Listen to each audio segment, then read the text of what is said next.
Hello guys, বরমশাইয়ের কাছে মোমো খেতে চেয়েছিলাম, কিন্তু বরমশাই ডাইরেক্ট বারণ করে দিল যে মোমো কিনে এনে দেওয়া যাবে না, এখন আমার হাতে সময় নেই। কিন্তু কি করব, বলে ঘরে আছে বানিয়ে খাও। তো ভাবলাম ঠিকই তো, বানিয়েই খাওয়া যায়। দেখো, ঝটপট করে ফেলেছি চিকেন মোমো।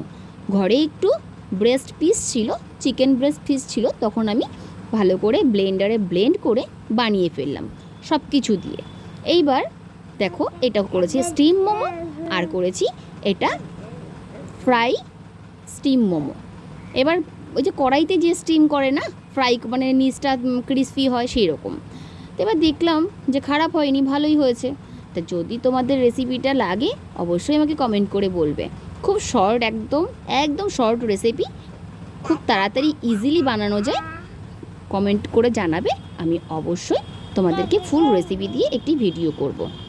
ঠিক আছে বন্ধুরা, কেমন হয়েছে আমাকে অবশ্যই কমেন্ট করে জানিও।